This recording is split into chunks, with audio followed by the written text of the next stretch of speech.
Assalamualaikum warahmatullahi wabarakatuh. Halo semuanya, apa kabar? Mudah-mudahan semuanya dalam keadaan baik.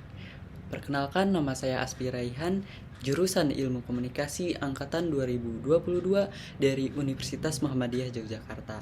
Nah, baik, di video kali ini saya akan membahas atau sharing-sharing tentang apa yang telah saya ketahui dari materi teori komunikasi yang ada di jurusan Ilmu Komunikasi. Nah, di sini saya akan membahas 3 teori, yaitu ada speech art theory, yang kedua ada narrative theory, dan yang terakhir ada teori semiotika.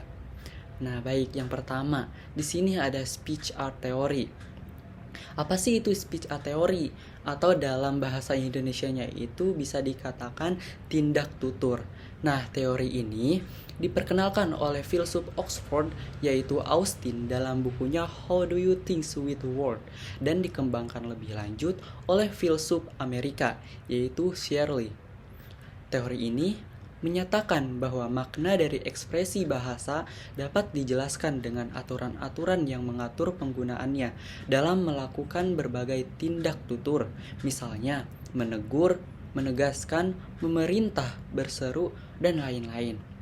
Teori ini juga mempertimbangkan di mana ujaran dikatakan melakukan sesuatu yang di dalamnya harus ada tindak lokusi, yaitu mengucapkan kata-kata, ilokusi yaitu menyampaikan maksud, dan perlokusi yaitu menimbulkan efek ya pastinya. Nah, speech art theory juga yang mempelajari bagaimana kata-kata digunakan untuk melakukan tindakan.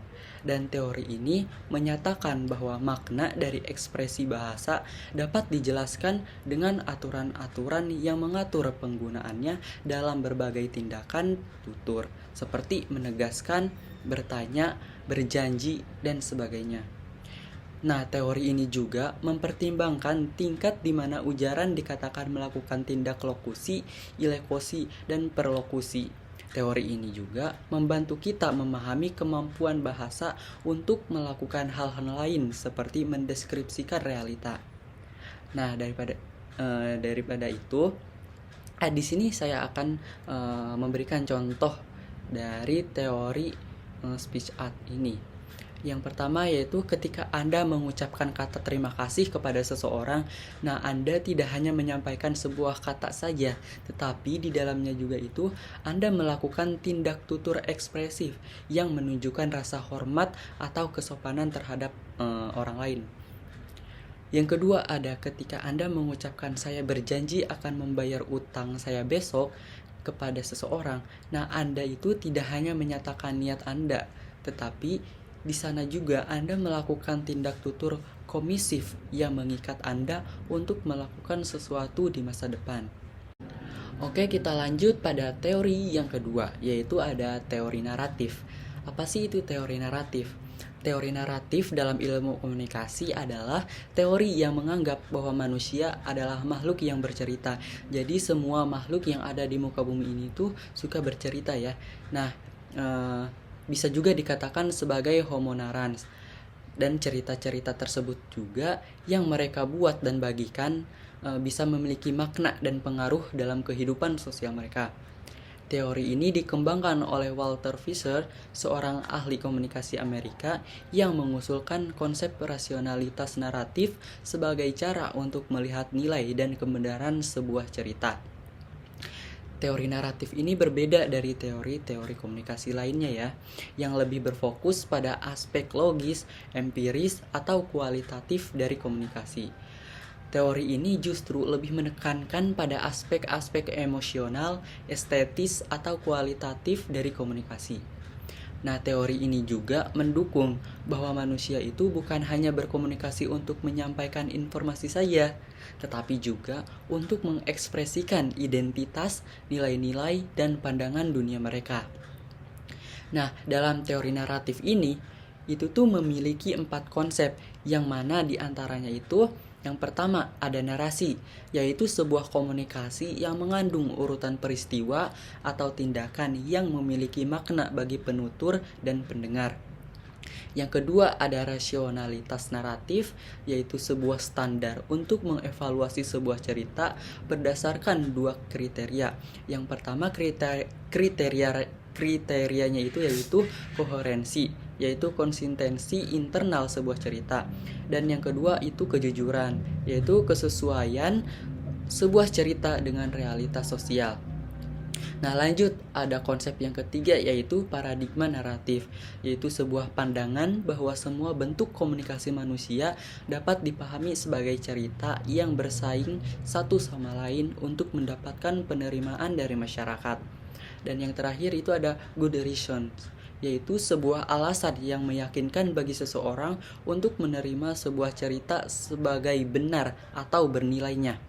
Itu cerita. Good reason sendiri dapat bervariasi tergantung pada konteks sejarah, biografi, budaya, dan karakter seseorang. Nah, di sini juga saya akan memberikan contoh penggunaan teori naratif. Yang pertama, ketika seseorang menceritakan pengalaman hidupnya kepada orang lain, ia menggunakan narasi untuk menyampaikan makna dan pesan yang ingin ia sampaikan. Orang lain yang mendengarkan ceritanya akan menilai rasionalitas naratifnya berdasarkan koherensi dan kejujuran ceritanya. Jika ceritanya koheren dan jujur, maka orang lain akan cenderung menerima ceritanya sebagai benar atau bernilai. Jika tidak, maka orang lain akan menolak atau meragukan ceritanya tersebut. Nah, yang kedua ada ketika seseorang menulis sebuah cerpen, ia menggunakan narasi untuk menghibur dan memberikan informasi kepada pembacanya. Ia akan menciptakan karakter-karakter, latar belakang, konflik, dan resolusi yang menarik dan bermakna bagi pembacanya. Ia juga akan memperhatikan aspek-aspek emosional, estetik, dan kualitatif dari narasinya. Dengan demikian, ia menunjukkan bahwa narasi adalah sebuah bentuk seni yang memiliki nilai tersendiri. Nah, dan kita lanjut pada teori yang terakhir, yaitu teori semiotika.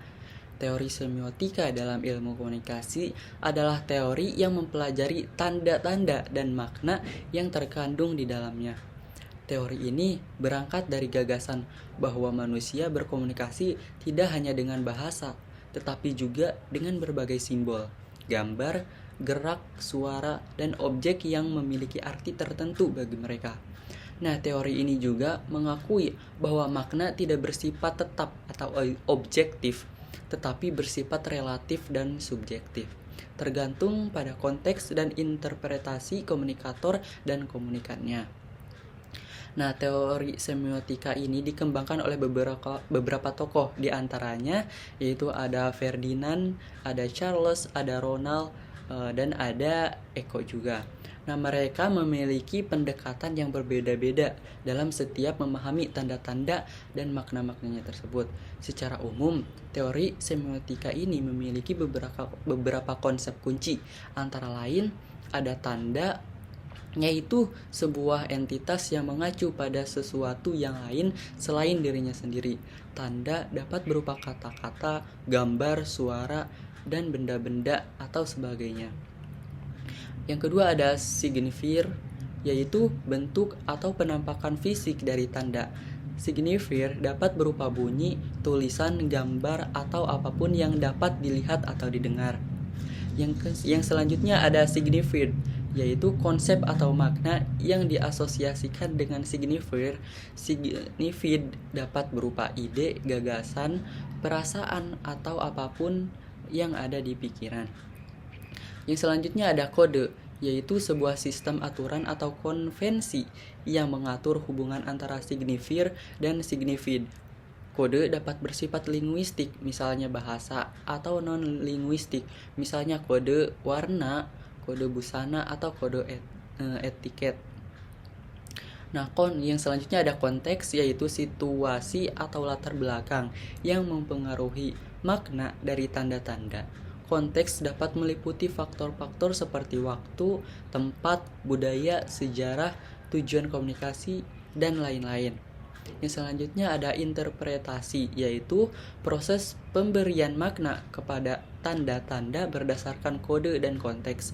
Interpretasi dapat bervariasi, tergantung pada pengetahuan, pengalaman, sikap, dan nilai-nilai dari komunikator dan komunikan. Nah, berikut ada contoh-contoh yang saya akan berikan tentang penggunaan teori semiotika. Nah, contohnya yaitu ketika seseorang melihat seorang wanita menggunakan kerudung di kepala, ia akan mengasumsikan bahwa wanita tersebut adalah seorang muslimah. Kerudung di kepala adalah signifier, sedangkan muslimah adalah signifid. Kode yang digunakan adalah kode busana yang berlaku dalam budaya Islam. Konteks yang mempengaruhi makna kerudung di kepala adalah situasi atau latar belakang sosial budaya dari wanita tersebut. Interpretasi yang dilakukan oleh seseorang terhadap kerudung itu dapat berbeda-beda tergantung pada pengetahuan, pengalaman, sikap, dan nilai-nilai dari seseorang terhadap Islam dan wanita muslimah tersebut. Nah, oke, semuanya sekian apa yang dapat saya sampaikan mengenai teori-teori dari ilmu komunikasi, yaitu tentang teori komunikasi. Baik, terima kasih. Sampai jumpa di lain waktu. Wassalamualaikum warahmatullahi wabarakatuh.